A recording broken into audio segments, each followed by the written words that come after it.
Welcome everybody to the 8th lecture in our BrightSparks microcontroller course.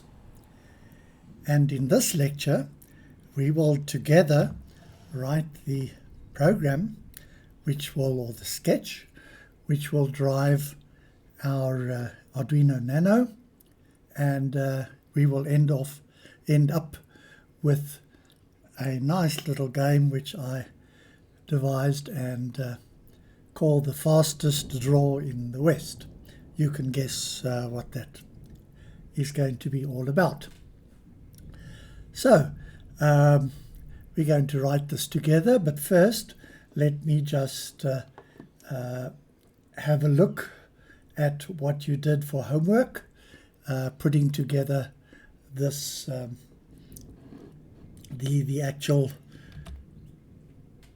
breadboard, the actual little project that we are.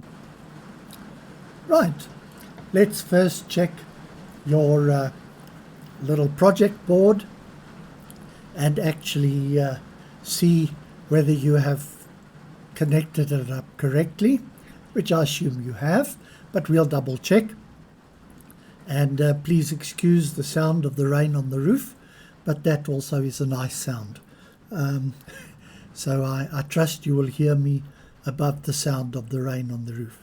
Okay, so here's our little project. Here's our Nano, and there's the plug where we're going to plug in our computer. And we're going to power the Nano from the computer, from the USB line, but we're also going to power our little project also with the same power.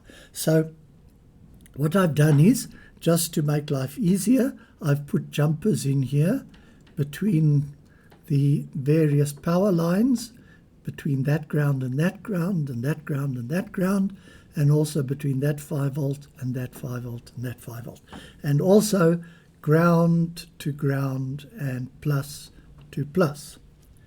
Okay, so in that way we simplify matters. All the blues are ground and all the reds are pluses. Fine. And to power that up, I need to go to my Nano here, and I want to connect that ground pin to the ground at the bottom. Okay. And I want to connect that 5 volt pin, 1, 2, 3, the 4th pin from the right. The 5 volt pin I want to connect to the positive rail, and that then is our positive supply. Right, now what about the switches? Incidentally, these are larger switches than you have in your box of tricks. That's just so that you can see them more clearly and see more clearly when I'm pushing or not pushing them, pressing them. So these are our two switches. We're going to have two competitors, and I'll just call them A and B for ease of nomenclature. And so this one will be competitor number A, and that will be competitor number B switch. Okay, so competitor number A switch comes out of D3, and I will use those terms pin 3 and pin D3 interchangeably, even though strictly speaking we start counting pins from the top left. So we say 1, 2, 3, 4, 5 and all the way down there and up the other side. That's the usual way that we count pins of an IC or something like that. But in this case it's a lot easier to say that the data pin 2, pin D2, is just pin 2. Often I will catch myself saying that, so I'm warning you right now. And so out of pin 2 or pin 3, data pin 3, D3, we come out along that row into the green jumper, up to the resistor here, into the resistor, through the resistor, and through the switch to the ground rail. Okay, so that's our one connection. Then the other one comes out of pin 2, so it's D2, and then I've used the legs of this resistor somewhere as the jumper as well, so the legs of that resistor extend all the way, and it comes out of pin D2 into the leg of that resistor, through the resistor, and through the switch to the ground rail.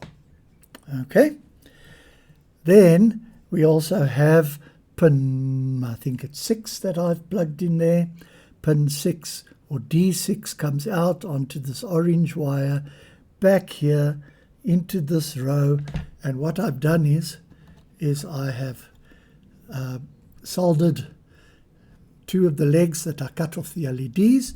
I've soldered onto this speaker, and so we can now plug it in. It comes in the orange wire into the one leg of the speaker and out the other leg into the ground rail, and there is our speaker. Now, I did refer to a series resistor there, a limiting resistor, when I gave you the task, but it turns out we can do without that, I believe, and the Uno should be strong enough to drive the speaker as it is, so long as we don't switch it on continuously. And so therefore we can use it just as it is, straight from that orange line into the ground wire, the ground rail. Okay, and then our LEDs. This is the LED for competitor A. There's the switch for A. There's the LED for B. There's the switch for B. And here is our master LED. Okay, and so our power comes out of D10 along that rail, which is all connected, through the green wire, along that row, into the LED, out of the LED in the next row next door, into that resistor and into the ground rail. Okay? Similarly, comes out of 11 along that rail into the blue jumper, along the blue jumper into that rail, into the LED, through the LED, out the other side, along that rail, through the limiting resistor and into the ground rail. And similarly for out of pin D12, we come out along that rail, through the orange jumper, into the LED, through the LED, out the other side, into the limiting resistor and into the ground rail. And so your one should be similar connections, even though the positions might be different, and actually should be different because you are a uniquely special person. So now we've done that, let's get down to some actual programming. Right, so I'm going to now switch to my Arduino IDE, and also just for fun have the board right there next to it, and we can now start programming. Now, early on in the course I suggested that if we have something that stays the same, each time that you use this program, or each time it's used in the program, why not just give it a name, and then should you want to change which pin that name refers to, you can just change the number once right here at the beginning, and it will automatically be the correct one all the way through the program. So let's do exactly that like we did early on in our course. We started out and we said hash define. Okay, so now what shall I define? Well, I want to define this switch A. Okay, which pin is it associated with? So we go along there a little, through there we see it's connected to pin D3. So I can say switch A is connected to pin D3 or just 3. Okay. Similarly, define switch B is connected to pin 2. Right? There we are. Pin that switch B through the legs of the resistor into pin 2. And then, sorry, the camera said, if you're not looking at me, I'm going to switch off. So now it'll be on in a moment again. Right, now we define LED A comes out of pin, LED A comes out of pin 10, okay, or D10, and LED B comes out of pin 12, right, there's pin 12 onto that orange line, and then the LED master comes out of pin, or is driven by pin 11. Okay. Now we're going to be using some LEDs, so let's make sure that we know whether they're being used as a, whether the pin is being used as a sink or a source. Do you remember those? Well, let's see. If we want to switch those LEDs on, we have to go from that pin through the LED to ground, so the pin must be high for the LED to switch on. So LED on is a high, requires a high. LED off requires a low on that pin. And then, as far as the switches are concerned, when we've pressed the switch, then from ground it goes through the switch, through the resistor, and it pulls that pin down. Okay, so we know that when the switch is pressed, the pin will go low. Okay, and similarly, when the switch is released, then the pin will go high. Fine. And so that covers all of our defines in our program or our sketch. And so now I'm going to save that. This is FDW01. So I want to save that so you have a record of our programming as we go along. So I'm going to File, Save. Okay. Now the next one I want to save is going to be FDW02. But if I don't save it now immediately as FDW02, I'm going to change something here, by accident push the save button, and I will so-called stomp on my previous file that I've saved. That's kind of computer language. We don't want to stomp on a variable that we want to keep having the right value or whatever. We refer to it as stomping on a variable. So I don't want to stomp onto my file, so I'm going to File, Save As, and this comes up, and I change that to FDW02.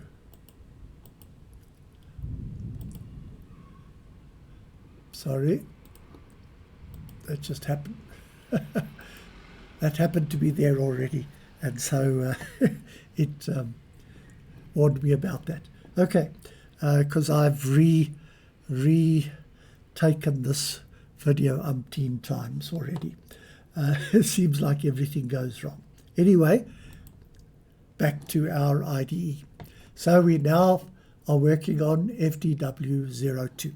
What's the next thing we're going to do? Well, we want to now define what we want to do in the setup. Remember, in the setup, it only happens once when the program first is run. And so we're going to now set up our pins as being inputs or outputs. Right, so I say pin mode, right, which pin? LEDA, comma. What do I want it to be? I want it to be an output. Okay. Now we want to do the same for pin, for LED B and for LED master. So we're going to have to type this again. So let me just show you something that we will be using a lot. If you want to copy and paste, you can obviously go there, mark it, which is pushing the pin and the switch and dragging it, and then right-clicking it and copy, and then move the cursor somewhere else, and then paste. It turns out to be kind of long-winded. So what programmers love are keyboard shortcuts. They are so much quicker than driving the mouse all over the screen. So what we do is we get our cursor at the beginning of the line that we want to copy, right? Then we push Shift and cursor down, right? The arrow keys on your keyboard. Shift and cursor down. That's now marked nice and yellow. Now we say, I want to copy that, and copy is Control C. Okay. Now I want to paste it somewhere. Typically, it's lots easier if you just move the cursor straight away and say, where do I want to paste that? Okay, I want to paste that there. Okay. Now you look on your keyboard. We've just used C for copy, and the one just to the right of C is V. So a keyboard shortcut for paste is Control V. And there I've got another copy. And I need a third copy, so I Control V again. Okay. And let's say, for instance sake, that I had another one by accident. Oh dear, I've got one too many. What do? Go up to the beginning of the line, Shift and Control down. That is now the line is now marked. And now on the left of the C on your keyboard, remember C was copy, to the right of it V is paste, and to the left of it is cut. So Control X, and I've cut it away. Right, so remember those three. Control C, to the right of it, Control V, to the left of it, Control X. Copy and paste and mark. Fine. So now I want to change the second one to LED B and the third one to LED mast. Right? And I've got all three now written there. Okay. Now what about the switches? Well, pin mode and switch A. Okay. And I want to see whether that switch is pressed, so I refer to that as, I want to ask it a question. In other words, it's an input pin. So input. But we talked about that a little while ago. What if when we push that switch, we actually are pulling that pin down to ground through that resistor? But when we let go of the switch, there's nothing connected anywhere to that. It's just a resistor hanging in mid-air. And so this pin can float around and give us the wrong answers. So what we want to do is we want to, when the switch is not pressed, we want to pull it up. Okay? So when it's pressed, it's pulled down with the switch through the resistor. When it's not pressed, the switch is not pressed, it has a pull up inside the microcontroller, and so we define this as not just being an input pin, but an input pull-up pin. Okay, right, so now I want to copy that just to save me typing. Shift, cursor down, Control C, copy, move the cursor, go back to where you want to paste, and Control V, right, to paste it. Fine. And I want that to be switch B. Okay. And there I have now my pins are now defined so that I can refer to them and use them as output pins and input pins.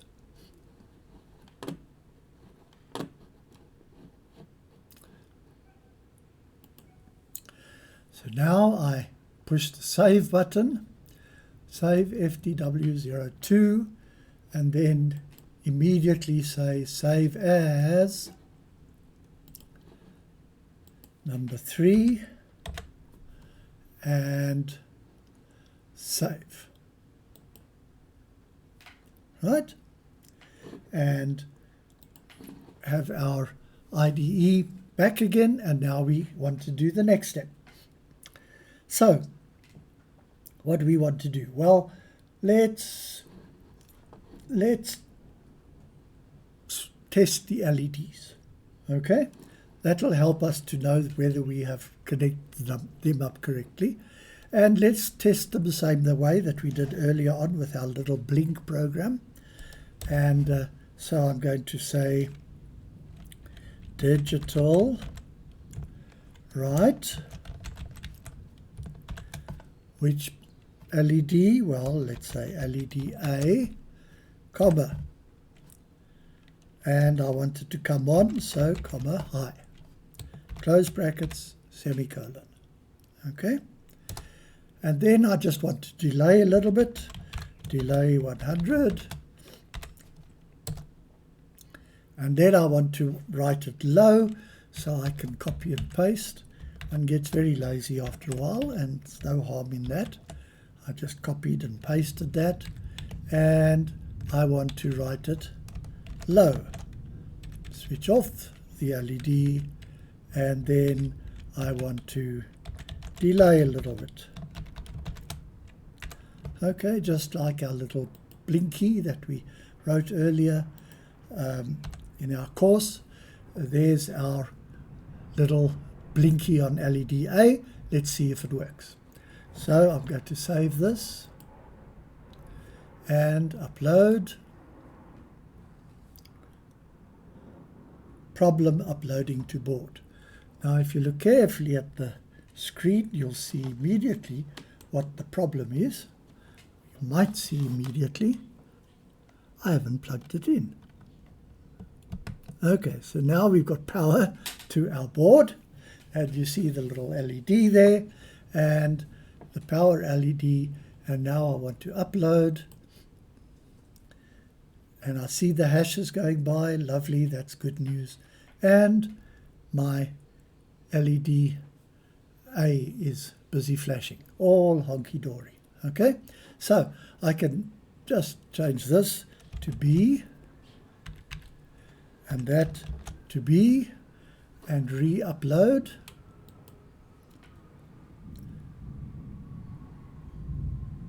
And there we are. We are flashing nicely again.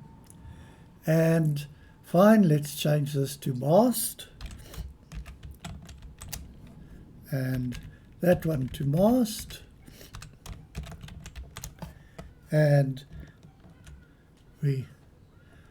I think now we can even save it and upload it.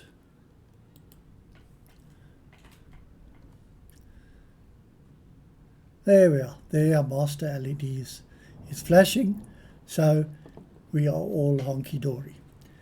So I can now save this and then immediately save as number 4, just so we don't stomp on it, and open our IDE again. Right, so we've now tested our 3 LEDs. Let's test the switches. Okay, so we go down here and we say, fine, let's write it like this. If switch A is equal to pressed. Okay, now remember that that's not just 1 is equal to 3 plus 4, x equals 3 plus 4, whatever, that equal sign. This is a question. Is that equal to that? Okay, and that's why it's a double equals, because it's a question. It's not a mathematical statement. It's a Boolean question. So if switch A is equal to pressed, okay, then what do I want to do? Well, I want to digital write LED A on. Okay, so I now know that the LED is switched on when my switch is pressed. Fine. And I close the brackets, the braces. Okay. But that only switches it on. If the switch is not pressed, okay, then I actually want to switch it off. So I must go here and I'll say else, which means everything that is not that top is not true for that is going to be true here. Else, open brackets, digital write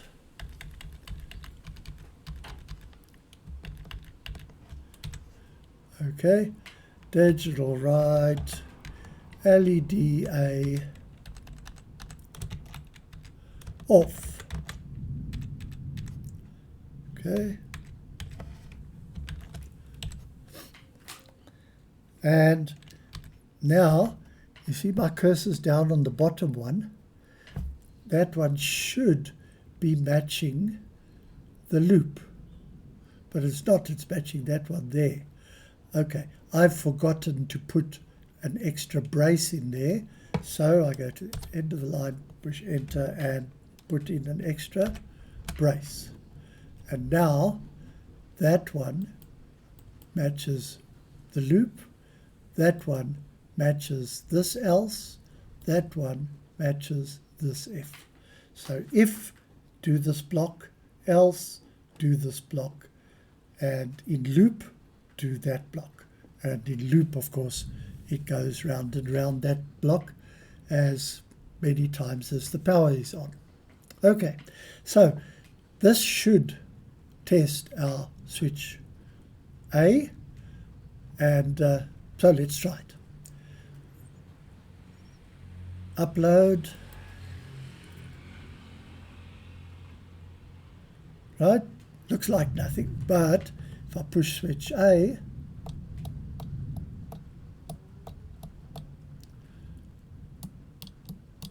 also nothing's happening. Okay, let's just see what we are doing incorrectly. Is switch A is pressed? Right, that was my problem. Not switch A is pressed, but digital read of switch A is pressed. Okay, switch A happens not to be pressed, it happens to be 3. So I was asking, is 3 equal what is pressed? Low. If is 3 equal to low? No, it isn't. So it went to the other one and kept on switching the LED off. So it looked like nothing was happening. No, if digital read switch A is pressed, then, okay, upload, and there's no harm in making mistakes. Happens to the best of us. Push. Now when we push with our push switch A, we see that the LED comes on. Okay, so I can, to save myself bother, I can actually cut all of that, or copy all of that, move down to where I want it, and Control V.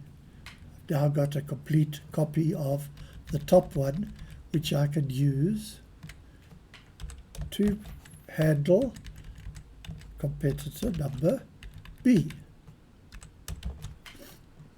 Right? So that, I think, brings us to a nice stopping point. So we say save, and so 4 is saved. Now we want to save as, and we save as 5 so that we're ready for changes, and switch on our IDE again.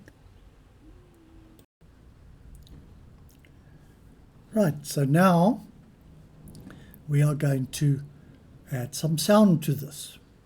Fine. So we can go up here and say digital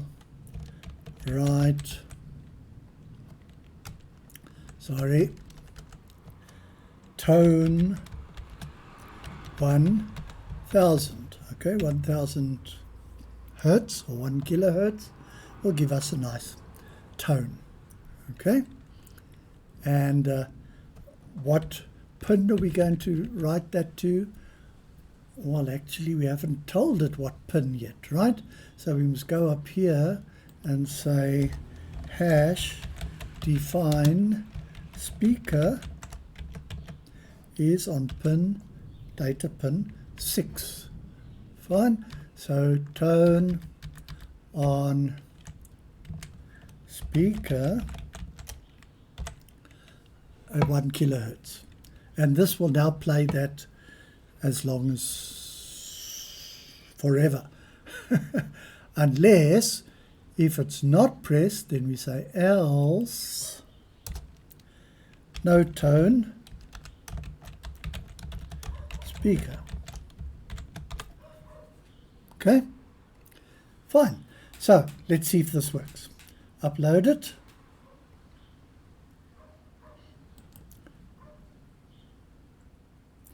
Right, we see the hashes. That's good news. Now we just switch this back on. I save power every now and again so that my camera's battery lasts. Fine. So now let's go and push switch A. Nice. Okay. And the minute I let go, switches it off. No tone. Go. No tone. Tone. No tone. Sounds good. Sounds good. So we've actually got the same down here for competitor B. So we can go up here, shift, down cursor, Control C to copy, move to there, paste. Oh, pasted it in the wrong place. Cut, paste. Go back up to the tone, down cursor, copy, down to there, paste. Okay? Right. I'm going to save this. And we are going to give it a try. In fact, I can even, let me make a slightly different sound for speaker B. Then we can know whether we've pushed A or B. So we save that and upload, and Now listen.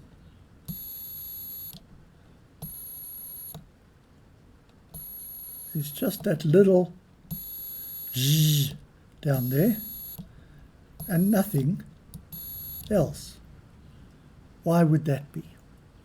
Okay, well, I'm going to save this because it is, at least we've tried it, and so we're going to save it, and then File, Save As, number 6, save, IDE back on again. Right, now how can we fix that? Well, let's put on our computer hats, and this is how you solve problems really. When you're writing programs, you just think like a computer thinks, right? So you go down step by step and see what's happening. Okay, so this up here, I don't think we can made any problems up there. Let's go down here. And we say, okay, if digital read switch A is pressed, then switch on the LED. And that worked. Switch on the tone for the speaker. Okay, and that is switch it on to go on, to carry on forever. Okay, fine. Now that else isn't true because this was true, right? Fine. So we now go to the second one.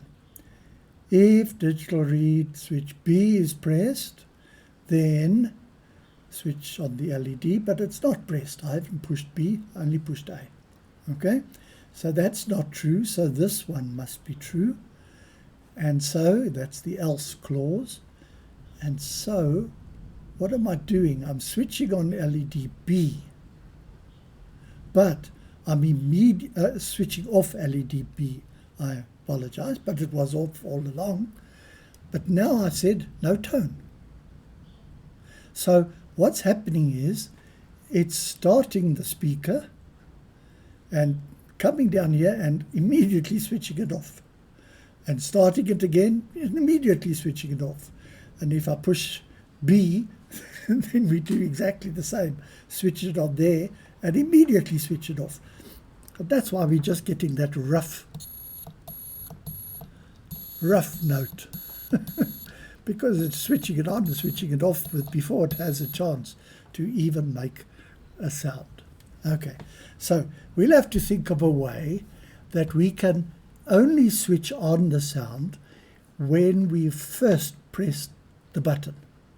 Okay, and then switch it off when we've just released the button, and don't switch on and off in between because it stays on or off. Okay, so we're going to have something that will tell us this now. This is what it is at the moment. Okay, and then we can choose if it's off at the moment and we press it, then we switch on.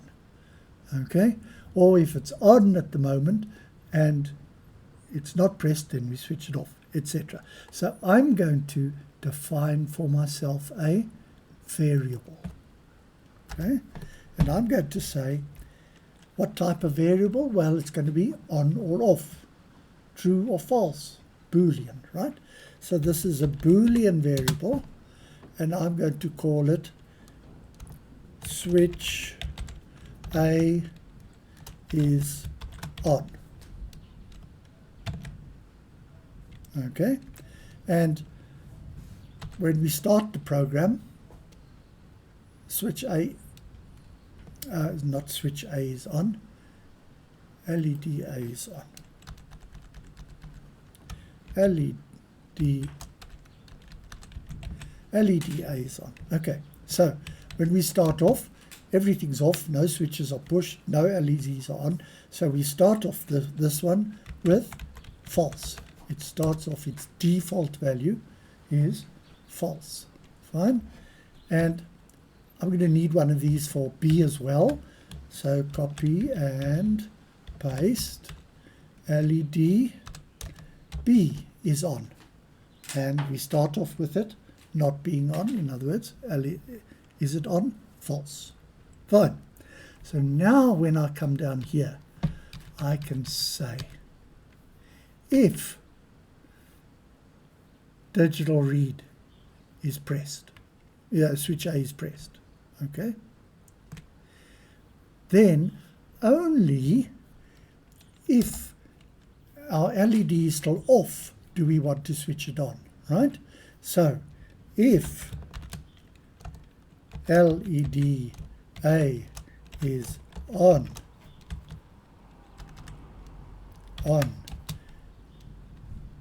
equals false, so it's not on at the moment, then I want to write my LED on and I want to switch my tone on. Okay? Otherwise I'm going to do nothing. So I'm going to close this block, and you see here's our if it's pressed block, and here's our if it's not pressed block. And if it is pressed and it's just been pressed, it was false last time round, then I want to switch on my LED and switch on my tone. Fine? Right, so that's for pressing it. Now what about if it's not pressed? Well, I also there want to only change things if we are just changing it for the first time. So I want to say if LED A is on is equal to true. Okay, so my LED is on at the moment. All right. So if the LED is on, then yes, then I want to switch it off and switch off my speaker. Fine. And now we can close that block. That's our else block. Okay. So if we've just pressed the switch and it was off just before that, then switch it on and that's fine. And next time around, if we've just not unpressed or released the switch, I could say there else if digital read switch A is equal to released. But seeing there are only two possibilities, pressed and released, I don't have to test this specifically for released. It's just the opposite of pressed. You've got me? There's the else, right? So I now say if it's just been released, so it was on and I've just released it now, then switch off the LED and switch off the speaker. Right, and seeing I've written quite a lot, let me copy all of this, Control C, move the cursor down, Control V, and delete what we had there earlier for B, because now I can just translate this into B and saves me a lot of typing. That's B, that's B,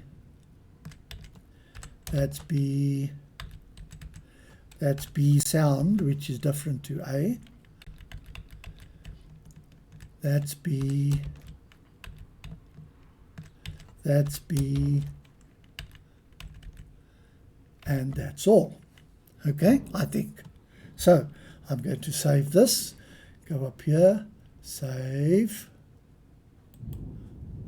okay, and upload. Fine. So I push top one.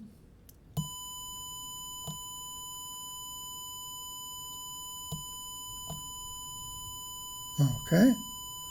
Now what have I done? Right, let's try pushing that one. And it also stays on. Okay. So let's just check why we've got that. Go back here again. If the switch is pressed, if the LED is on, is off, in other words, if LED on is false, then switch it on, switch off the speaker. Otherwise, if LED A is on, then switch it off. And there's my no tone. Okay, and that's all LED A's. This is all LED B's. Okay, and somehow it's not switching off. So let's think like a computer. We come around here, the tone is on, but the switch is off. So if digital read switch A is pressed, no it's not. If LED A is on, okay, but did we ever say that we'd switched on the LED? We didn't tell it that the LED A is on has now become true. Okay, we didn't tell it that we changed it from false to true when we switched it on. Okay, and we didn't tell it that LED A is on equals false when we switched it off. And we didn't tell it that LED B is on is equal to false, is equal to true now because I've just switched it on, and LED B is on is equal to false now because I've just switched it off. Right, so save, upload. Right, push A and it switches off. Push B and it switches off. We've solved that problem. Okay, so I'm going to save this and then save as the next number, number 7. Sorry about the thunder in the background, but I love the rain. Fine. And right, so we're making good progress, in fact. Okay, let me just double check something here.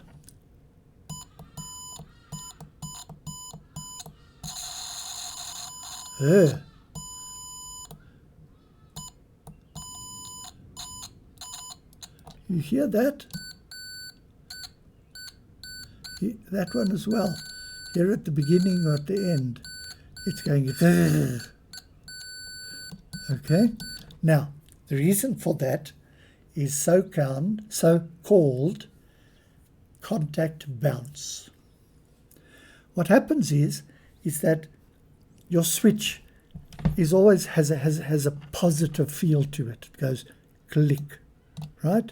Click, click, and you'll feel the same with your switches. Okay, so it kind of, as you push it hard enough, the contact goes bang onto the other contact, and you feel that bang or that click, and the switch has made contact, which is all very well. But what has happened is that it hit that so fast that it actually carried on bouncing. And so it bounces against the contact. And so as we switch it on, and also sometimes as we switch it off, it doesn't just make contact. It makes contact, and so forth, right? And so what we are checking here is it true? Is it false? Is it on? Is it off? And so here at the beginning, or when we just push slightly, it actually is saying, oh, we've changed again. Oh, we've changed again. Oh, we've changed again. And so we have that roughness, right? Because it's switching on and off, on and off, on and off as the contact makes contact, right? Or in this case, almost makes contact and almost doesn't. So we need to sort that out. And all we need to do is actually, when we switch on the sound, before we do anything else, just chill for a moment. Okay, so delay, well, that's 1/10 of a second. Okay, but it's long enough for that bouncing to go by without us actually detecting it. So that is just chill a bit. You've changed it, chill a bit, wait for that contact bounce to pass by, and then we carry on. So we're going to need to do that at the end of each of our options here. Contact bounce doesn't usually happen as much when it loses contact, but why don't we just, for safety's sake, put that little delay in there? Okay, I put it in the wrong place there. There we are. Okay, so whenever we have switched it on or off, have a little period of chill before you carry on measuring so fast, and that will get rid of our contact bounce. Let's save that and upload it. Right, hashes, good news, and we try again. You hear that roughness has gone away.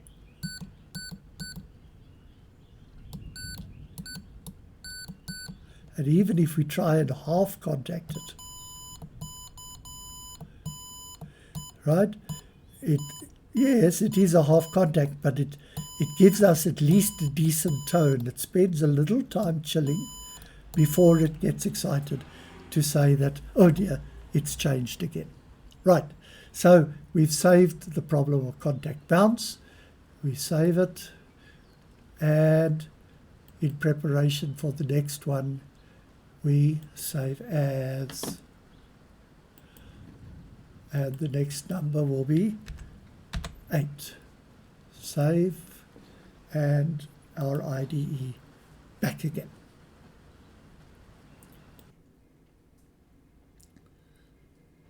Right, so I've saved that, save as next one. Now, we've got rather boring sounds now, so now let's add some pizzazz to our game, and to do that I'm going to do a whole lot more defines. Okay, and I've copied those, typed them out beforehand, so I can just go up here and paste. Right, so now I have a gazillion defines, and each of these defines a note. Okay, so here we have notes in one of the ways that we write down the notes, such that C4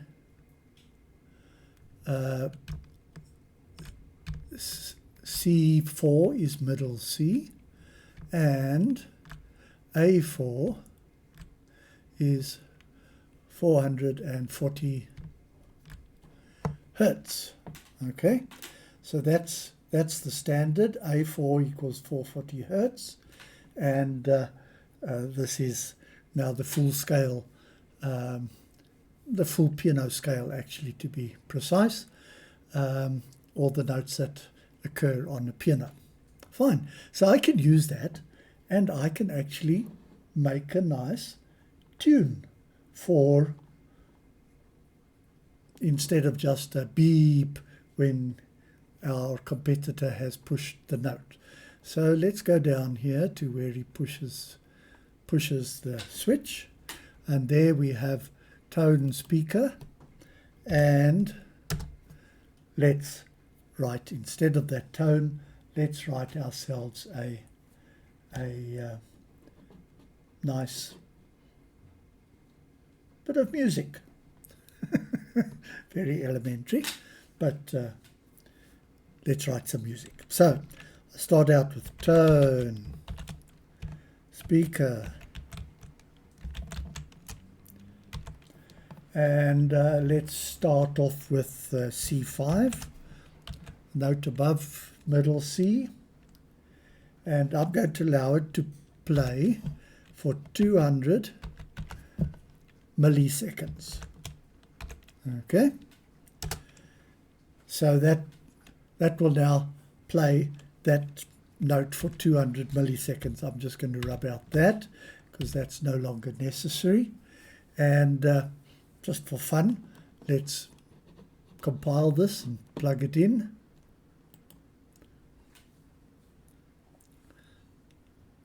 Fine. Okay, so instead of the long beep, I now have just a beep at C5 for 200 milliseconds. But now, normal music, there's a little gap, unless we're playing legato. There's typically a little gap between the notes. So let's delay after that, because remember, this plays that note for that length of time. So I want to delay, sorry, let me start that again. This starts playing this note immediately and then continues with the next command. But that will now play it for 200 milliseconds. So let's delay for a little bit longer than 200 milliseconds, so that once that note has stopped playing, there'll be a little break before we start the next note. Okay, fine. So let's now go and give ourselves, let's go for 3 of those, maybe 4. Control C, copy, 1, 2, 3, 4. Okay, and let's make the last one another note. Let's say A flat 4 and make it long. Okay, so we have A flat 4, and that's the A flat below in the same octave as middle C, and we make it last for a whole second. Okay, and once more we want to let the delay last longer than the actual note, so that we have a little bit of a silence in between those notes. Okay, and let's do some more notes. Control V, 4 more notes. Okay, and let's make this one B flat 4, and that one B flat 4, and that one B flat 4, and that one G, and let it play for a whole second, and then let's delay more than that second that it's been playing. Let's delay a little bit more. Right, so we now have a couple of notes, and Johan might know by now what we are going to play. I'll be interested if he does pick that up, and let's have a look, see whether my guesses of notes have been correct. So I'm going to compile G, Okay, it's not just G, it's G4. And we try again. This time it's happy. And let's push A. Okay, Beethoven would have been proud of that. So there we have a little tune, right? That instead of just switching on that sound, I can have a little tune in there, right? And for B being pushed, I can have another tune. Let's take that and go down into where B's tone is playing, and we delete that one, and we have a look and say, okay, what shall we play? Let's go for C5. Let's play it a little bit longer, and then I'm going to copy some more notes.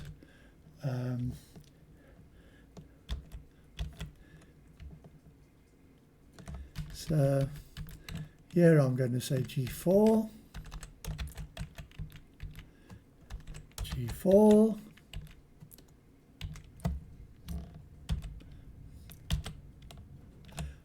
A4. What's happened to my cursor?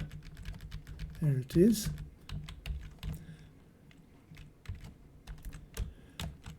A4, and I'm going to make these normal length. That one has to be a little bit longer. Make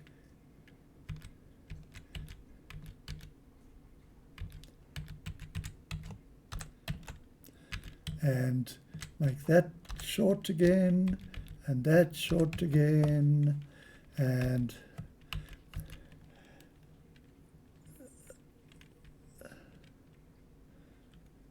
then, well, no, I think I've got things wrong. We'll hear when we play it.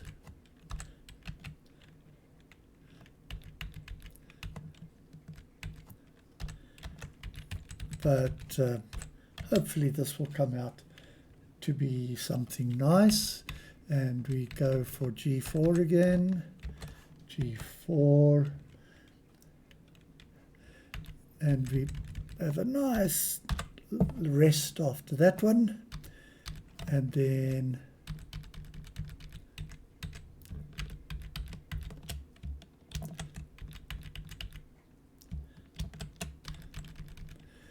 we go for B4 and C5.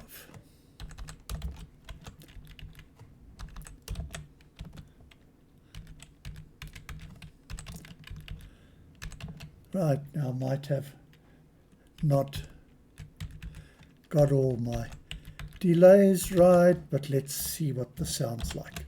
Save, upload, push A,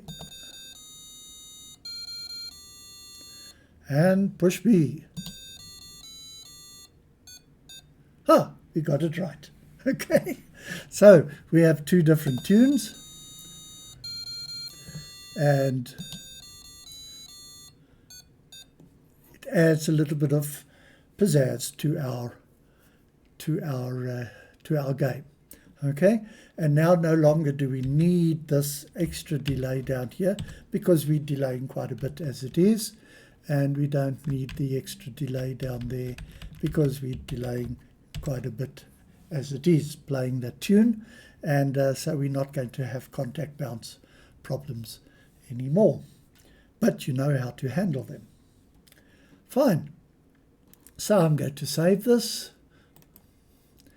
and save as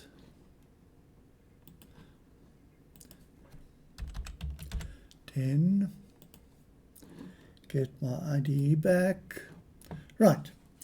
Now, if we look at our program, we've kind of got all of this extra stuff here in there. And we're not quite sure what it does when we read this next month.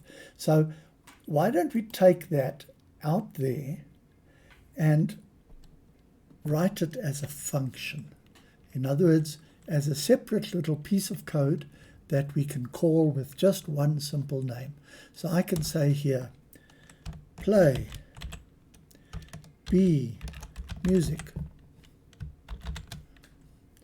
semicolon, right? And now I can take all of this out, Control X, and it's replaced just with play B music. Now it's much clearer what we're getting at, right? We're playing the music there. But of course, what I've cut out, I better write somewhere else, otherwise I've lost it. So I go up here, and usually our functions are up here before we start with setup, which of course is a function on its own. But usually our own functions we put here in before setup. So we say here void, it's not going to answer with something, and it's going to be called play B music, brackets, also void, we're not feeding it with any value, and Control V. There's our music. Okay, so I've cut it out at the bottom below, and I've now got it up at top here, and just by calling this one word, play B music, we're not feeding it with any value, so that's void, because we're not telling it that it must do anything with any number, and it's not coming back with a number that it's worked with, it's just doing something. Okay, and so in some books this would be then referred to as a subroutine instead of a function, but that distinction is not always made.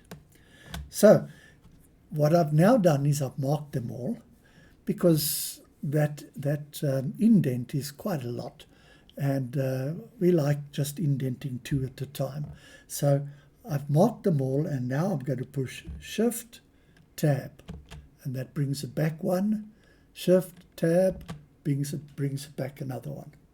If I push another one by accident, it brings it all the way to the margin, but I don't want that, so I push Ordinary Tab, and that gives it 1 more tab away from the margin. Okay, just teaching you a couple of tricks while we're busy writing. And so I now need to go back to this guy here and cut this out, Control X, and put in there play A music, brackets, and semicolon, right? There's the fact that we're not sending it anything there. We send something to that function, but we don't send something to that function. So play A music, and up here I can start a new function, void play A music, void is empty, right? And Control V, paste, and that's what we've got. So I can just get this right, mark them all, take them all back to the margin, and you see that tone wasn't, the top one wasn't exactly there, so I pushed 1 extra, and it brings everybody to the margin, and then 1 tab forwards, and there's my play A music function. Right, so if all goes well, or has gone well, then we should have an alternative program, sketch. So I save that and upload it, and we try it again.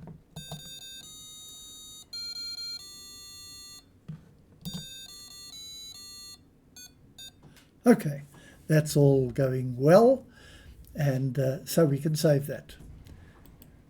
And so we don't stomp on the previous one. We save as number 11. Save.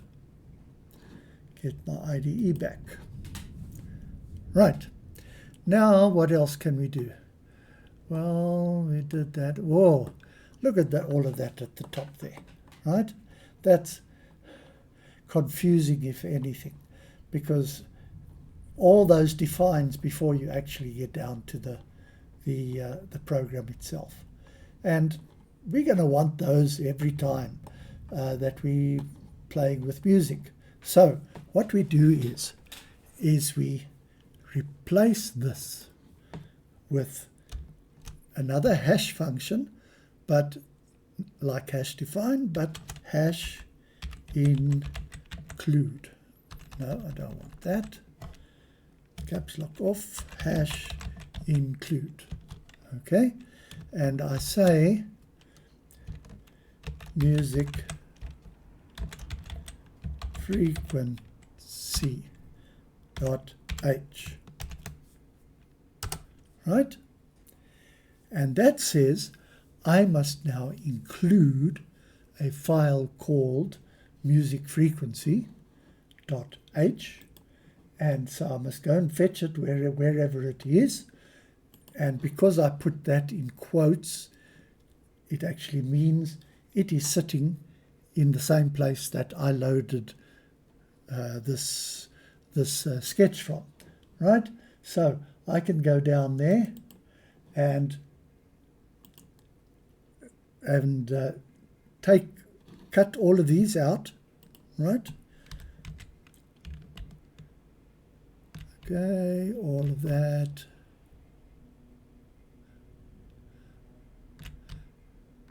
Okay, so I've got all of those, and I Control X, cut them, create a new file, and take that new file and put it inside that the place where I stored that sketch, right? So I just go there. I stored that sketch in FTW11, so I must take that music frequency program and move it to, did I move it to 10 or 11? No, I did move it to 11, I think. Yes, there it's sitting. Okay. So if I now go back and run that program, go and fetch this guy, so it's got include music frequency, and the .h stands for header, okay, because it usually appears at the head, and so it's called a header. So there you have include music frequency.h. Because the quotes are there, it will look for it in the same file as it has loaded this file ftw11.ino, right? And so I can save that and upload it and run it.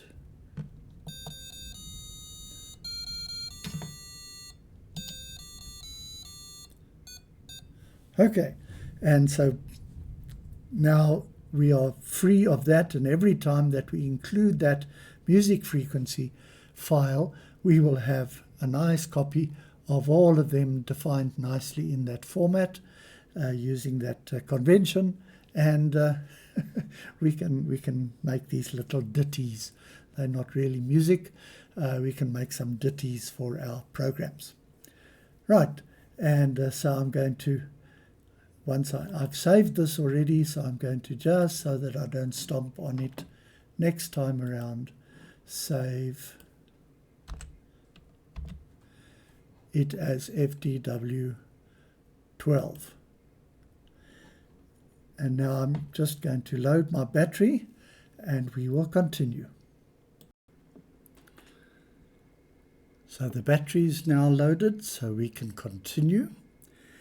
And I'd like to show you one more thing before we leave this music frequency header, and that is we have now written that into the file where this Arduino program is loaded, sketch is loaded, and that is shown by the quotes over here. But we can choose to load it into a place which is called the libraries, and we're going to look a little bit more at libraries in a while, but for now, if we replace these by angle brackets, right, and I'm just going to save that as 12, and if we now go to our directory and we go home, capital A Arduino, right, down here in number 11 is our music frequency header file. So I'm going to copy that, go back there, and you'll see libraries. Okay, so I'm going to open a very simple library called music, or create a new library called music. So I'm going to create a folder, and I'm going to call it music. Let's call it music notes. Okay, and when I go into that library, I'm going to paste that header file. Okay, and now if I run this program like this with the angled brackets, if I'm lucky, yes I am, and it has now loaded it from the library, so it doesn't matter now anywhere in our wherever we might save this, it will always go and look in the library to see if there's a music frequency.h, and if there is, it will load it. So we are now assured that it will load every time, even though we might be saving it as a different number. Okay, so let me just save that, and then save as,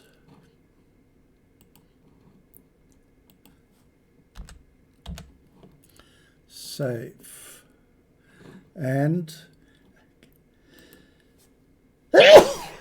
I'm sorry. It must have sounded terrible, but I couldn't stop it.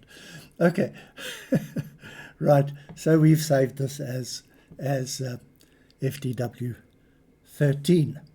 Sorry about the big noise. I couldn't get to the pause button fast enough. Right. So now let's generate some other music. We've learned how to just have a beep from the speaker, and we've also learned how to play a tune or ditty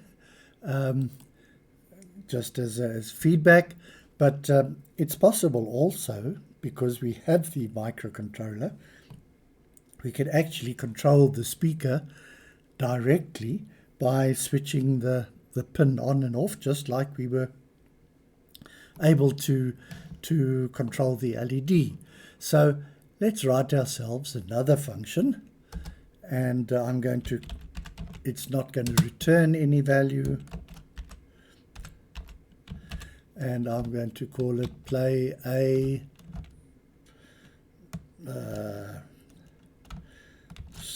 it's not a synthesizer, but it's synthetic music, if you want to call it that, and void, because I'm not going to send it any value, but I'm just going to get it to play some music, play some synthetic sounds for me. Okay, so to do that, I'm now going to take a for loop, and I'm going to start it off with defining an integer I, and we're going to start I at 500, and we'd like I to stay less than 700, and I must increment every time that we go through the loop. Okay, you are used to that by now. And so there's our I loop.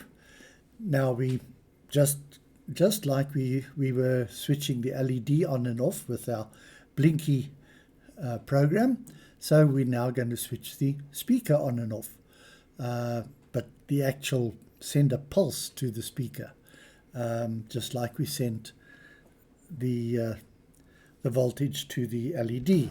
So I'm going to say digital right speaker,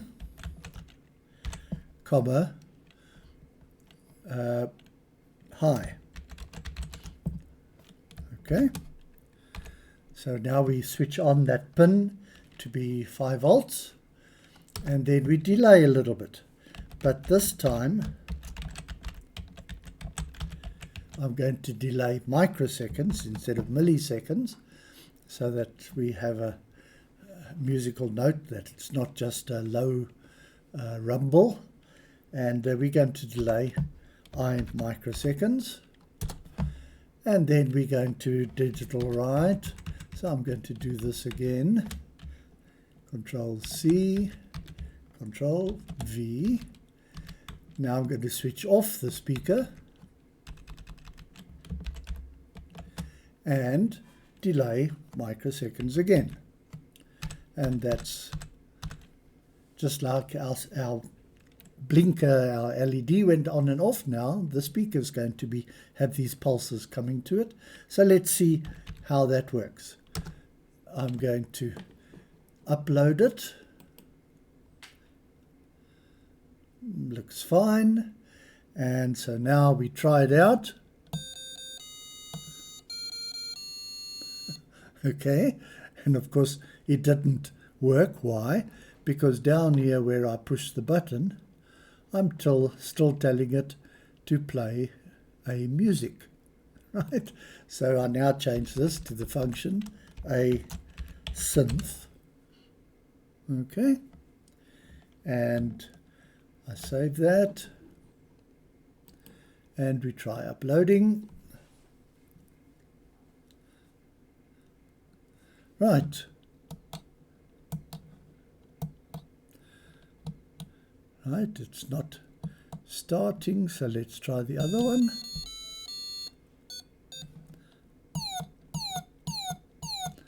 There it is. Fine. So we have a synthetic sound. However, it's not switching on the first time round. Let's try and, well, let's first complete the sound. I'd want that to go a little bit up here. I'd like that to go maybe 3 times instead of just that. Let's at least make it go. So I'm going to write another for loop. For int n equals 0, n is less than 3, n plus plus. Right, and I'll need to put another curly brackets down at the bottom to match the one that I did at the top there. But now I haven't indented in the for loop, so let me, just for cosmetic sake, for reading, ease of reading it, I'm going to push tab, and now we've got it nice and indented. So I'm going to save that, and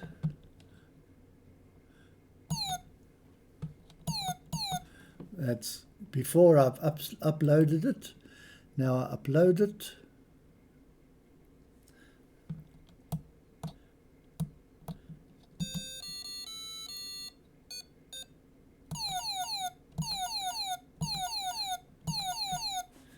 Right, got a little bug there that doesn't come the first time around, but I'm going to leave that just for now and finish off doing this, and maybe the bug will sort itself out when we're playing both A and B synthesizers. So I'm going to take this guy, not synthesizers, synthetic noise, copy that guy and paste it again. So now I've got two identical functions, play A synth and play B synth, except this time I want to make this guy go from, let's say, 700 to 1000, maybe 900. Oh, let's say 900 to have it the same as the other one. But I actually want to do it the other way around so that it's squeaking down instead of squeaking up. So I'm going to change that to 900. I is greater than 700 and I minus minus. Okay, so we're doing a slightly different set of frequencies, and we're running the opposite way around. So let's see how that goes. It seems like it did correctly, except I've forgotten to change the call to the function again. So down here I must say play B synth. Okay, so now our B synthetic music will play, and I'm going to save that, and I'm going to upload it, and we'll try it out.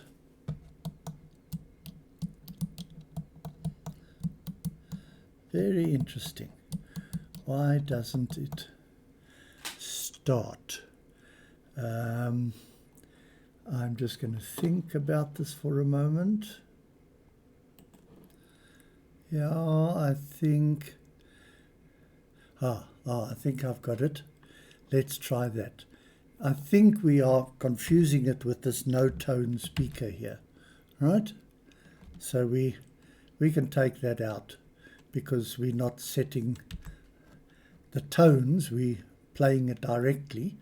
And so I must delete that no-tone speaker as well, just to make sure, and let's see how that goes.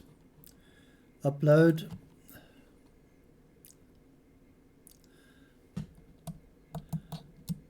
No, that was not our problem. So let's think again. Right, we think like a computer.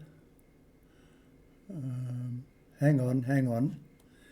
In setup, we never said that the speaker was an output pin. So it was happy to make the tones, but now that we're just switching it on and off, it didn't know that it was an output. And only once we've played some tones does it wake up to that fact. So let's pin mode, output, semicolon, and we save that and upload it.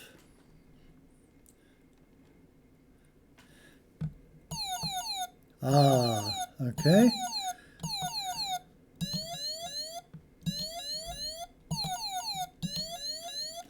Right, so we've now got Space Invaders or something like that attached to our game, and that's working fine. So I'm going to save it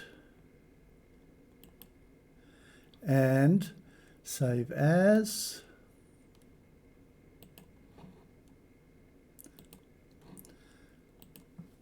14. And we get our IDE back. Fine. So that's working nicely. So let's maybe make another sound. I'd like to make a little chirping sound. So let's go over here.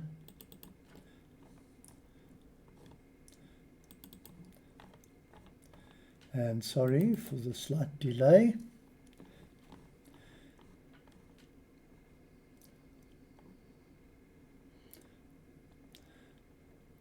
Right, so I'm going to make a chirping sound, and so let's give it a bash. So we kind of want to do this, but we want to let it chirp and then wait a bit, and then chirp and then wait a bit, and so forth, because this is going to be the sound that it's going to make while we are waiting for the start of the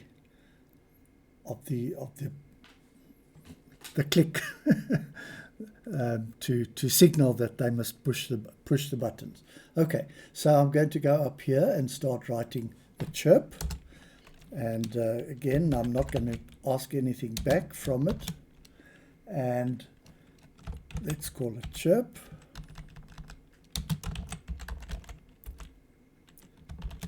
And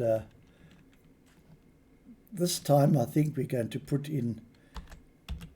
feed it with a number, which is the number of chirps to do before it actually is going to make going to ask people to push the buttons.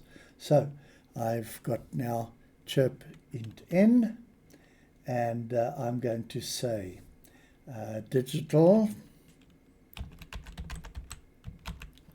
right,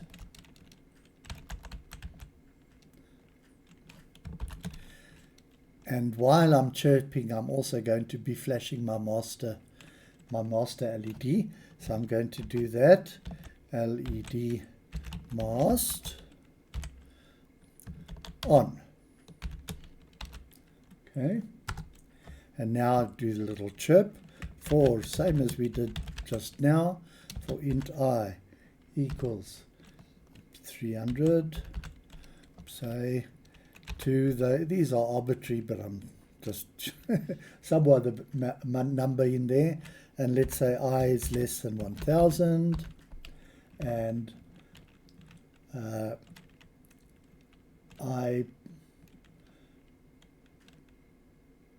1000 is too long. That'll give us, let's just go to 400, right? And we are now going to make I increment I, okay? And so now we're going to write to the speaker, digital write speaker I. Okay, and now we're going to delay, just like the previous one, microseconds, okay, I. And then we're going to write it low again, so I might as well just copy these, Control C, Control V, and write it low, and then delay those microseconds. Okay, fine. Let's see what that sounds like. We just evaluate and change as we like it. Control C, I save that, and then I upload it. Okay, but I haven't called it yet. Sorry about that. So let's go down here, and here at the beginning of the loop, let's now ask it to chirp a number of times. Okay, so I'm going to say chirp 10. Okay, just so that it'll chirp a little bit for me. And I save that and run it.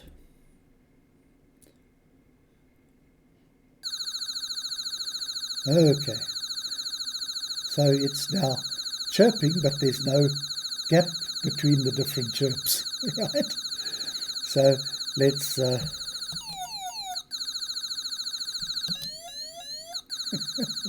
so I can make all the sounds there, and just going to switch off the chirp if I can. No, I can't at the moment, so let's just put a space in between there. So after I've made a chirp, right, so there's where I've made the chirp. Now I'm going to delay, just for fun, 1 second. Okay. Right, save and upload, then it'll stop making the noise.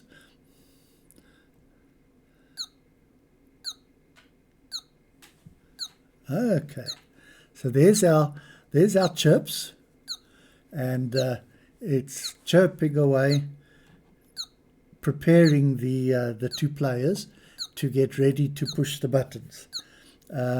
However, you see that my master LED doesn't switch off, so I need to put that in there. Control C, Control V. Switch it off so that it only flashes during the chirp. Let's try that.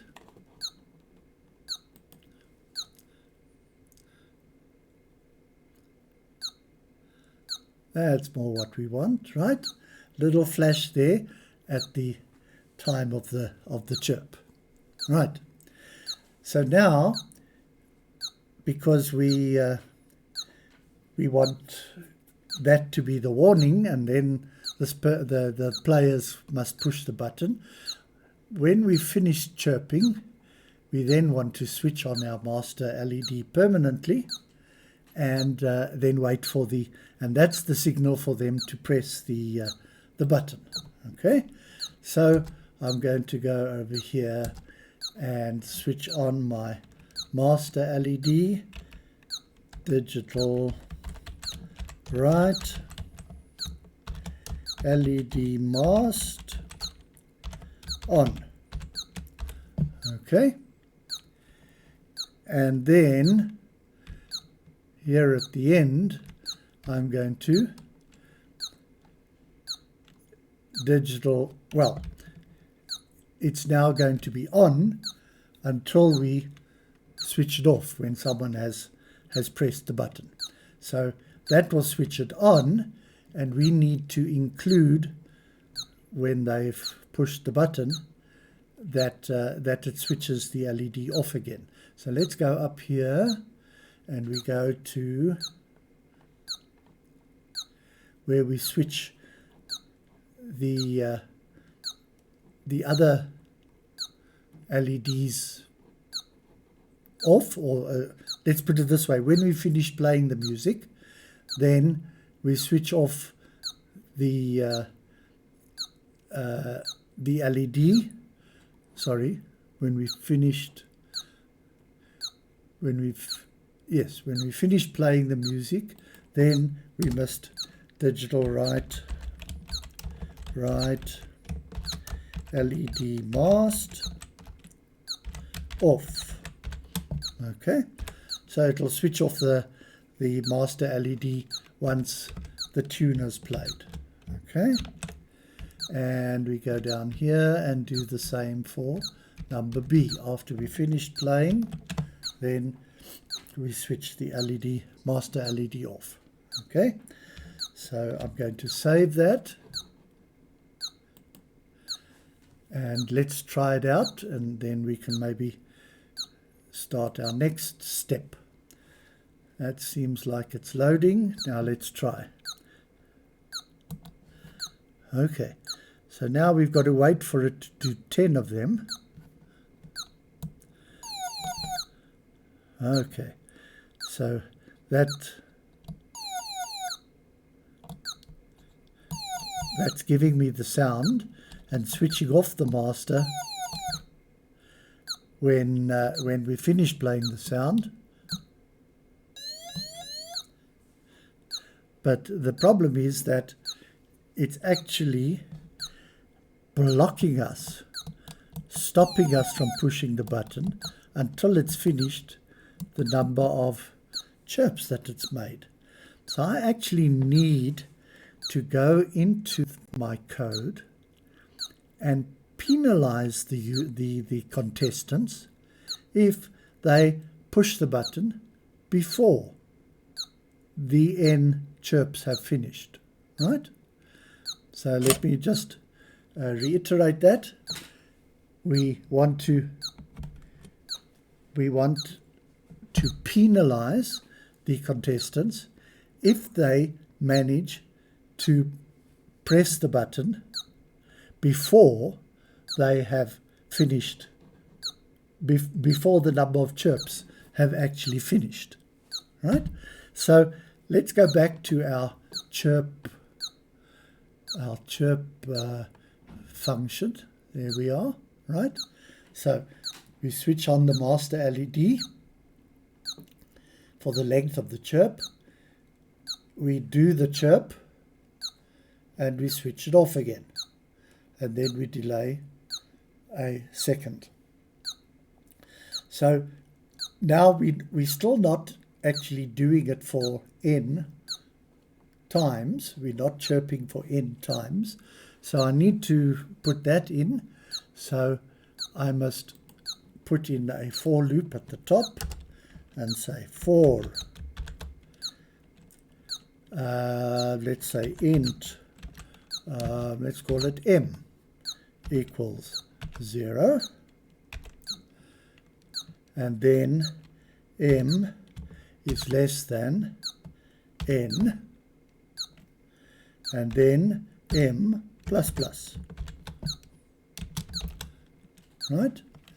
Now, you notice that I use 0 and then M strictly less than N. That gives us N number of iterations through the for loop. But we could just as well have done that, start with 1 and have it less than or equal to the number of chirps that we want.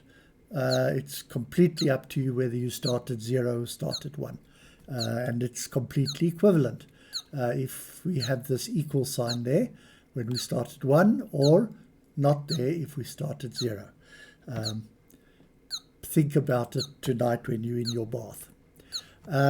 Now we're going to do this N times. Okay, so I'm just going to give a little tab to indent that, and I'm going to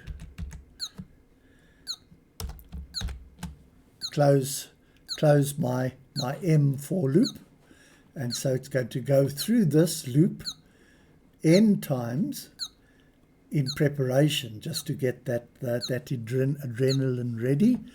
And so it goes through it N times, and then the master LED comes on permanently, and the contestants must push those two buttons as fast as possible, as soon as possible.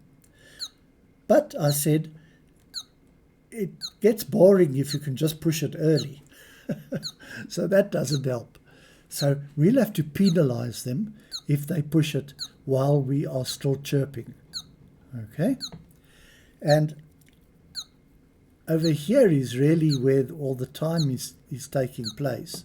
It's here in the delay. That's a second between each chirp, and that's where we want to check to see whether they've pushed anything. But we've got a problem, because when we run a delay, the microcontroller is fast asleep, busy delaying for a whole second, and it can't sit there and check whether they've pushed a button. It is inactive, or it is blocked while that delay is running. So we'll have to make another plan to actually delay for 1,000 milliseconds, that we can actually look at the buttons and see if they're being pressed. Okay, so I'm going to start off, and I'm going to declare a variable called end time. Now I'm going to declare it up there, and I'm going to call it an unsigned, because we only need numbers, positive numbers, and I'm going to call it a long, so that because I'm going to use microseconds, and microseconds go past very, very fast. So I'm going to make it a long number that it won't overflow, and I'm going to call it end time. Okay, so I've now got that defined up there. I don't need to give it a number, a value yet. I'm going to do that down here, and I'm going to say end time. Just switched off the LED, and now I say end time is equal to micros, which is one of the functions I talked about when we talked about those extra functions. Micros, which gives me the number of microseconds, millionth of a second, that have taken place since the Arduino started. So that's busy running all the time. So it's a number for now. Okay, so I say the end time is the time now, that's micros, plus 1 million. 1, 2, 3, 4, 5, 6. And I can delete that. Okay, so what I'm saying is, this is the time now, and that's just a clock that's getting a bigger and bigger number, a million every second. I'm saying that's the time right now, and I want you to wait until 1 million microseconds later. And so we're going to use one of our little doojabs, and we say while. Okay, and we ask what is the time at the moment. That's micros. Okay, and while it is less than end time. Okay, because micros started now, and then very soon afterwards I'm reading it again, but I've made end time micros plus a whole second, 1 million micros. So I'm saying while this guy, the current time, is still less than the time that I want you to stop. Okay, close the brackets, and we open our curly brackets. Okay, and just for now, let's just close them. Okay, just to make sure that it's working. So what I'm going to do is, so that we know it's working, I'm going to just make a sound here again and say tone, speaker, comma, 2000. So it's going to make a little peep once that second has gone by. Okay, so let's just hear whether it's working. So we upload it. Looks fine. Okay, so you can hear that after that second it starts this speaker, but of course it's now also busy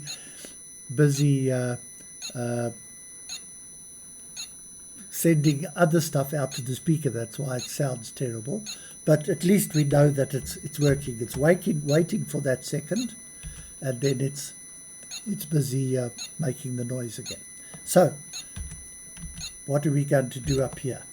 Well, we're going to check whether they've pushed the button too early. Okay, but I think I'm going to save this one first. Save it. And file, save as, and I'll make it 15.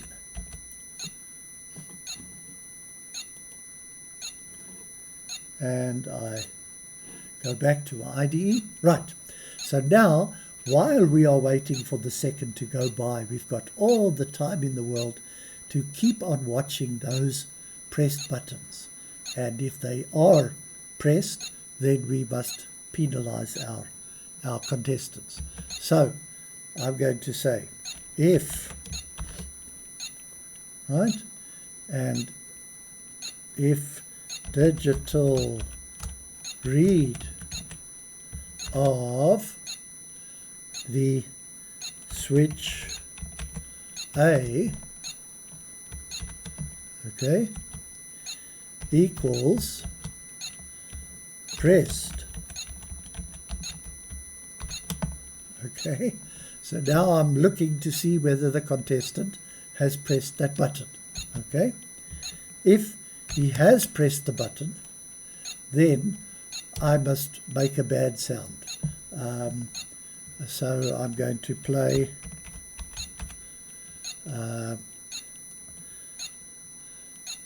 play bad. Right? I haven't written that yet, but we're going to do that now.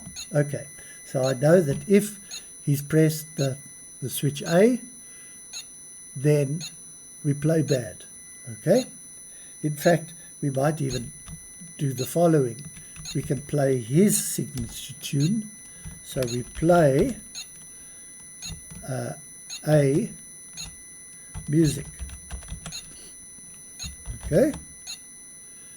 And then we play bad. So he knows who's messed up because it plays his tune and then it plays the sound for making it, for saying that you've pressed too early. Okay? And if that's the case, then actually we need to say goodbye to the chirp as well, because he's blown it. Okay? So what we can do here is we can say, if that's the case, finish the chirps and go back to the main program. So I say return, and so it's just going to stop chirping exactly where it is there and drop back to the other program. Okay, that's if A pushes it. Now what if B pushes it? Control C, Control V. Right, if switch B is pressed, then play B music and play bad. Okay, so let's make a tune for bad news. So here by play music, I'm going to make another tune, and I'm going to call it void play bad, and I'm not sending it anything, so it's just also void. Fine, and so we're going to have some sounds again. Okay, and so I've written this. Let me maybe just cut and paste it to save time. So I'm going to put that in there. Okay. And what I've done is I've said I've got a tone, and then I've got a little break. Okay, so it's going to make a tone for that long and have a break, make it just a little bit shorter than that length, and then delay a little bit longer than that length, just like we did for the other ones. I'm just doing it in a little bit more fancy way.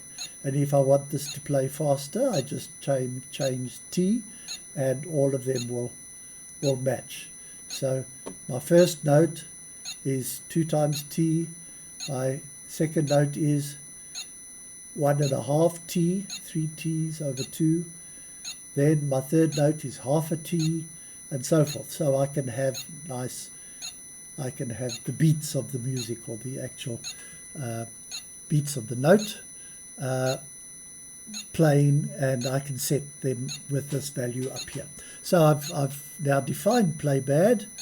I've got an extra bracket there, brace there, and I think we can save it and try it out. Oh, so far so good. Right, fine. So there the chirp's coming by, but it's busy watching those buttons with hawk eyes. And so let me show you the screen again. There we are. So it's chirping away and it's watching, and I press that button.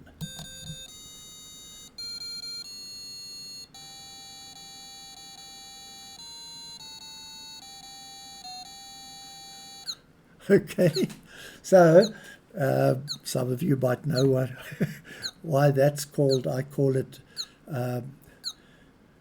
bad, play bad. In fact, I think maybe I'll give it a better name, and I'll give it play death march. Okay, so if one of the contestants pushes it too early, it's going to play the death march. Okay, and that one's going to play the death march as well. Okay, right, so I've kind of covered that option, that they push the button a little bit too early. So now let's look at some of the other options, or these other situations. Going back to our loop, at the moment I'm just chirping 10 chirps. Okay, and then this should be on, the master should be on, and we should be waiting for them to press this one to do the actual pressing, right? So actually we want to switch this on and then wait while we wait for them to be pressed. So we can make use of this while. We can say while, or we can say do, open the brackets, okay, and we do all of this, which is waiting for them to push one of the buttons, just like we did right at the beginning. And at the end, we say that's the end of that do, so we do that whole loop over and over and over again, but we drop out of the loop when someone has pushed the button. So we can say while, and how do we know someone's pushed the button? Well, then his LED is on, right? That's what we've been doing up here. We've been switching on his LED when he pushes the button, right? At the right time. We're not talking about that early push. This is the right time pushing of the button. So we switched on the LED. So we've already got those values there. So we can say keep going round and round and round and round and round until LED A is on, which is LED A is equal to true. Okay, or remember we used the double ampersands up there for and. Now we use the double vertical stripes for or LED B is on. And I got the first one wrong. We are going to be going around this loop while both of them are false. Okay, sorry, this should be an AND. Okay, so what I say is, if both of them are on, then keep going round this loop waiting for a press. And when you've pressed, then it's going to play your signature tune as that player, and it will now drop out of this loop, this while loop, and go back and start chirping again. Okay, so I'm going to save that and see if it works. Okay, here we've got a problem, right? We need to put a semicolon at the end of that while. It's just a little quirk of C, and if we use this while, in other words, the actual command has come at the end of the while loop, then we actually need to signal that this is the end of a command. Okay, so I think that's our problem. Let's try again. While at the end of input. Let's find what's happening here. Okay, let's just check.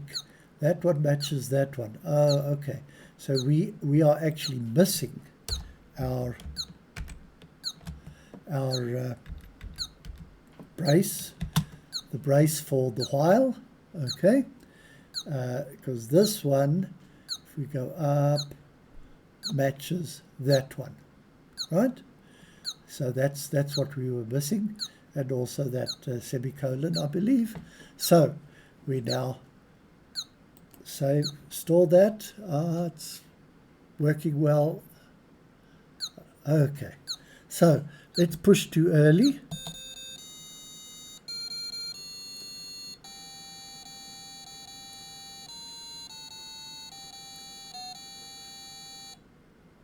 Okay, and it's now waiting for us to press, and so if we now press, the first one who presses, okay, and the LED is now chirping again, right? Fine, but the other LED didn't go off straight away when the chirp happened. So actually what we need to do is to make sure that both of them are off here at the beginning of the chirp. Okay, because the chirp is that we want to get you excited, and but we're still waiting. We're not ready for you to push the button yet. So what we need to do now is right here up at the top, digital right. Okay, LED A, comma, off. Digital right, LED B, comma, off. Okay, so that makes sure that at the start of the chirps, it is now switching off those LEDs so that they don't stay on. Okay, and we also now need to be able to say, well, let's first save this one. Let's just make sure that it's right. Okay, so there are our chirps, and we wait for the master LED to come on permanently. Okay, now we're ready for the press, and we press one of them. Okay, and you see that the A's LED flashed on while it was playing his tune, and now that's on, so let's push B. Right, so each time the LED lights up to say, yes, you've got it right, and you were the first one, and then the chirps come back for the next round, right? Okay, so we now have one thing that we still have to remember. That is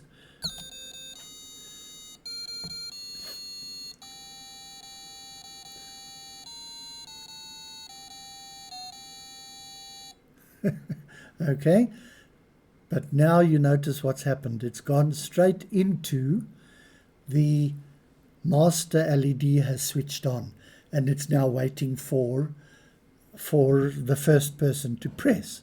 But actually someone has already jumped the gun. This round is over, and so we don't want to be in this round. You see, there we were in the proper round. We don't want to be in the proper round if we've messed up early on. So what we can do is this. Let's let chirp tell us whether it has been a valid one or someone's messed up. Okay, so I'm going to change chirp to be, well, it's either valid or messed up. So again, it's Boolean, right? Boolean chirp. And other than that, I don't need to change it. But the fact that I've said it's going to give me a Boolean back, it's now expecting a Boolean back when I return from this function. So when I return here, I say return true. In other words, there is an error. Okay? And over here, I say return true. There has been an error. But if I come out of this normally, so no one's jumped the gun, then I say return false. There hasn't been an error. Okay? And this is just a convention that I'm defining, that the true means there is an error and the false means there isn't an error. Okay? So now, when we go down here to where chirp was called, okay, when we come out of chirp, we must actually know whether this was a bad chirp or a good chirp, right? So, if I can say if, and our chirp comes back with the value, true or false, because that's the function, right? It comes back with a Boolean value. So I say if chirp 10 is equal to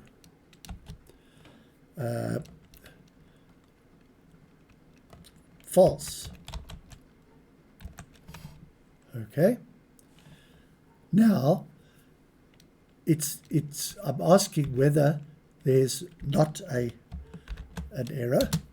So if there isn't an error, I want to go around, switch on the master LED, ask for pushing of buttons and everything. In other words, I need to go around completely normally if the error in chirp is false. In other words, there's no error. So I'm just going to indent these so that we've got a nice indentation system going. And I've indented those, but I put an if at the top there, so I need a matching brace at the bottom. And just if we scroll up, right, well, even up here you can see that brace matches the brace at if chirp 10 equals false. It's kind, hey?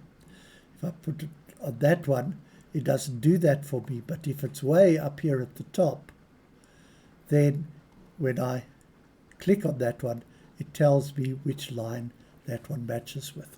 Or, of course, I can scroll up there, and there I'll see my little box to say that's where it matches. Okay? So, if chirp has come back with no error, in other words, chirp error is false, then we're going to run the normal program. Otherwise, we're just going to fall out the bottom here and run the loop again. In other words, we start the program the next run. Okay, so let's try and save that. Save and file, save as. 16. Save, get my IDE back. Okay, so let's just double check it's working. Upload it. Okay, so we're now going to chirp 10 times. And if I jump the gun,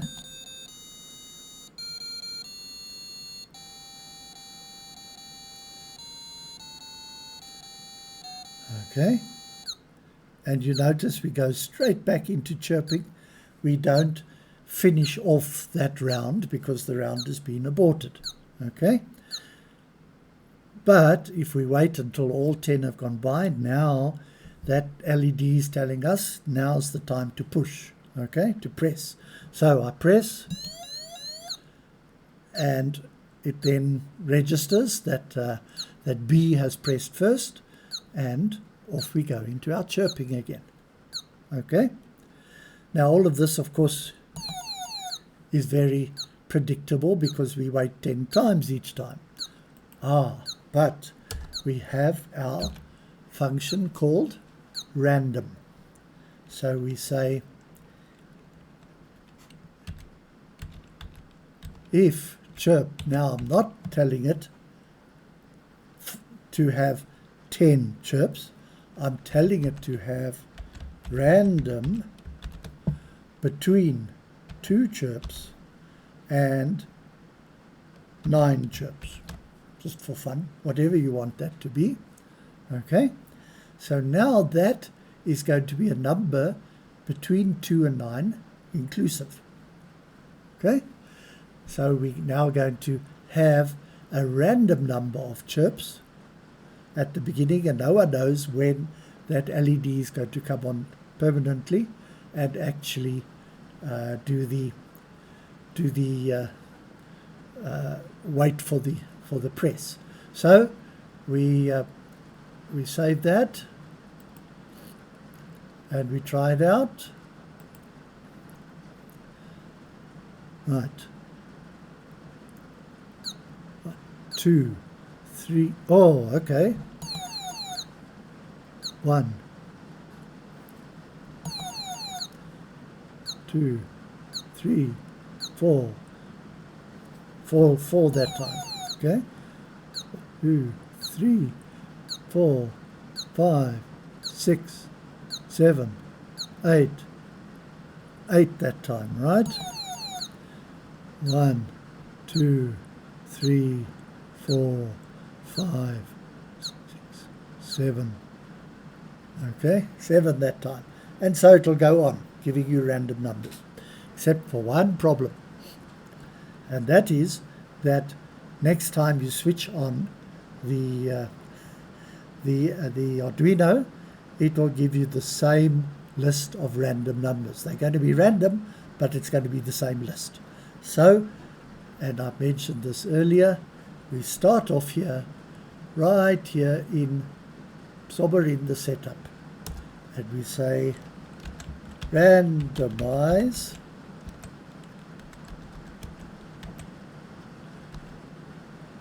random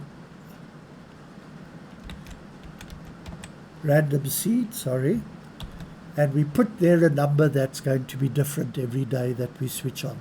And probably the easiest that we know will never be the same, exactly the same number, is micros.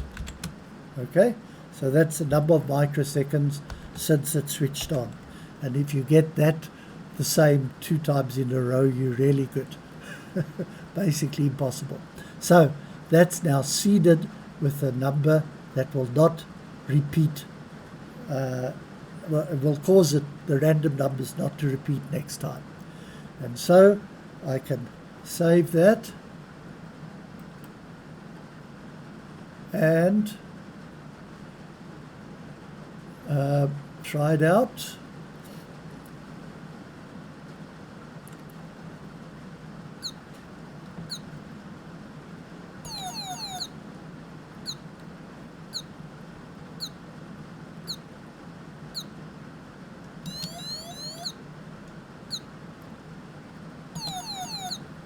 Right, and we've got it made,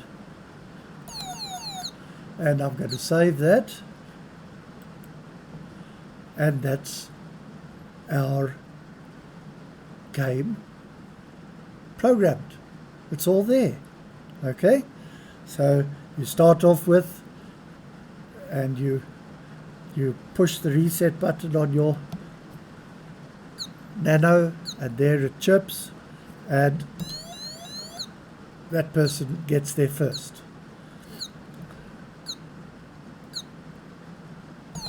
And that one gets there first. But, and again, but if we jump the gun,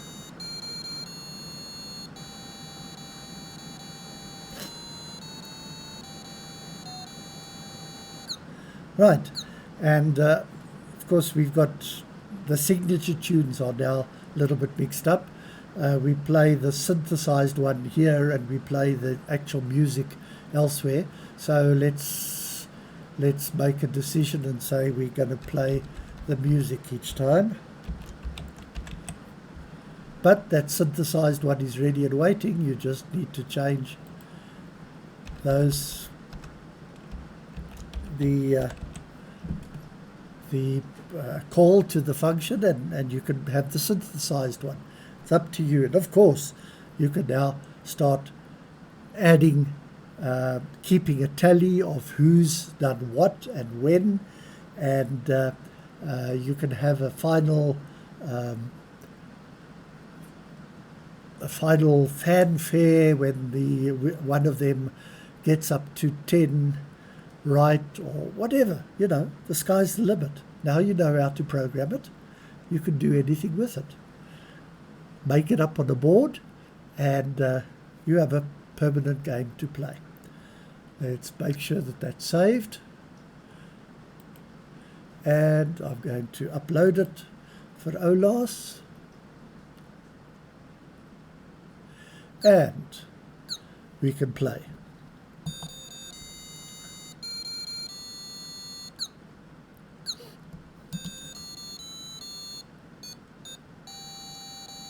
Whoa, got it wrong. Pushed too early. Right, we've got one more error there that I saw, and that is if we push early, it doesn't say who pushed. The LED doesn't light up, right? Push early, see, the LED hasn't lit up. So I'm going to put that in there. We go up to where the chirp was, and we were checking for early presses, and so we need to go here and say if it's pressed, we're going to play the death march, and we're going to light up. Before we play anything, we're going to digital bright LED DA, on. So it'll show you who did the bad pressing. Plays his signature tune, but you might as well have the other confirmation as well. LED B on. Okay, see how that's doing. I'm going to save it as file, save as 17. Get our IDE back again and compile it. And we have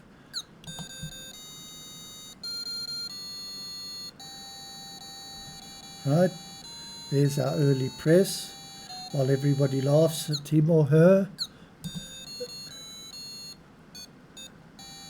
And everyone laughs. They didn't push that right. That was too early. And then whichever one pressed milliseconds before the other one, that's the one that gets credit.